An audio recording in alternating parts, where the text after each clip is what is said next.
Hey everyone, Brian here from Flow, and today I'm going to walk through our first steps for introducing you to the Cadence programming language. I won't list out all of the reasons why you might want to go through the trouble of learning a new language to program smart contracts, but the short version is Cadence is modern and thoughtfully designed to apply the lessons learned by the people who created NFTs and CryptoKitties. It focuses on security and safety, is designed around digital property, and it's intended to be composable. That means that you can build building blocks and combine them together with the building blocks that you and others make to make a new class of applications that really aren't possible to do anywhere outside of blockchain. Finally, it's designed to be simple.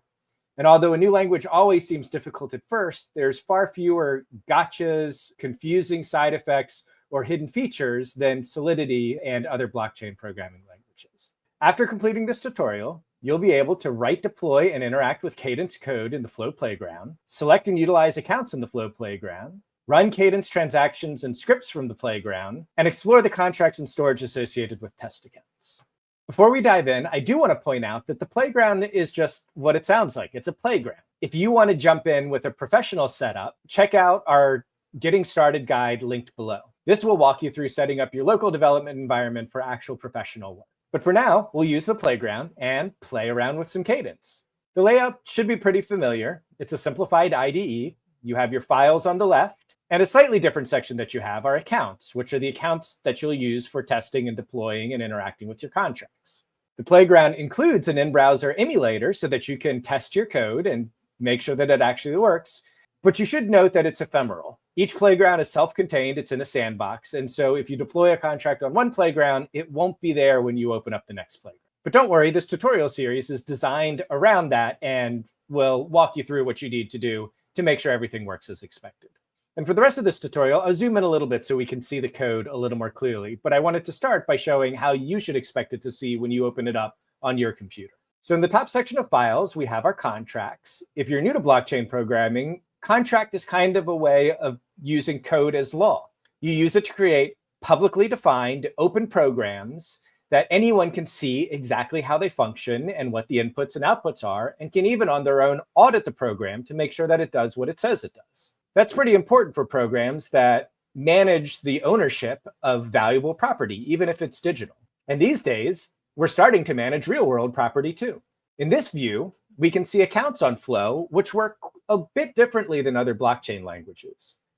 The most important thing to know about an account is that on Flow Cadence, accounts, property, contracts, and data are stored in the account. So think of it as more like the file system on your computer than a ledger on a remote device that just has a sheet listing accounts and what they own. On Flow, it's really there. Right now, this account is empty, but we'll fill it up in a minute and put some things there. Transactions and scripts work differently on Flow as well. Instead of being limited to the transactions or functions and views that you thought about when you were writing your smart contract, you and really anyone else who wants can write transactions or scripts, which are sort of read-only or view versions of transactions. You can write them for whatever functionality you want as long as it exists in the smart contract. In simple examples like this, it means just calling the function that's in the smart contract. But if you later realize you needed to call this function 10 times or only call it under certain circumstances, or you wanted to organize and sort how you viewed the data in the read function, you can just add a new script, write a new script, and interact with the contract in that way. And it all happens almost magically. Going back to our contract, we have a pretty simple contract with public access and functions and properties that are public as well to do hello world. We have a greeting that's a string. We have a function to change the greeting. In a real application, you wouldn't want to do this because anyone who wants can change the greeting. And I'm sure you've met the internet before. That's really a dangerous thing to do. But in this simple example, it'll be just fine. And remember, we're in a sandbox, so only you can access it. We also have a function to return the greeting and an initializer that initializes the greeting to say hello world. To deploy the contract in the playground, we select one of the signers, one of the test accounts, and hit the deploy button. After a moment, the contract will deploy, And you can check it out in the account storage, where you can actually see something that, if you're familiar with Solidity, might look a little bit like an ABI, but it's the deployed contract's name, the block that it was deployed in. And then in account storage, we can see the properties and values that are in that contract. Again, on Flow Cadence, if you use your address to deploy a contract, that contract is deployed to your account and goes into your account storage. Now that our contract is deployed, we can try out the scripts. We'll expand the log so we can see it.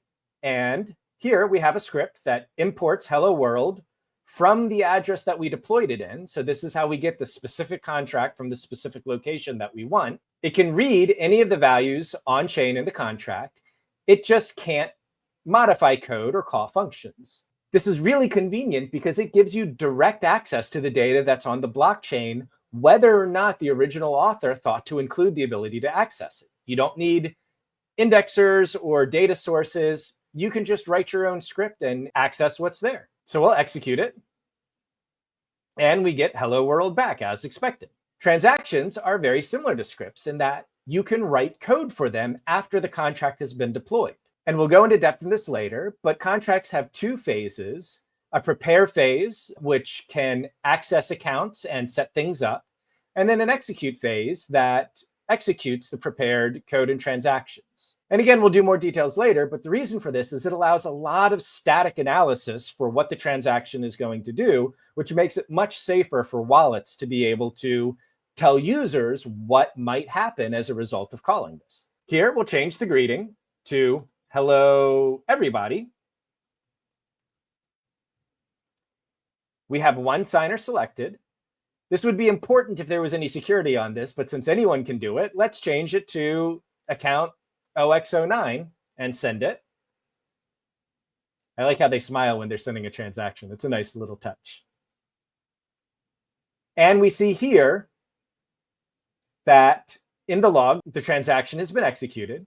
So now if we go back to get greeting and execute that script, it says hello everybody, where it used to say hello world. That's it for this introduction. In our next tutorial, we'll actually write a version of hello world and start learning the Cadence programming language itself. Thanks for listening.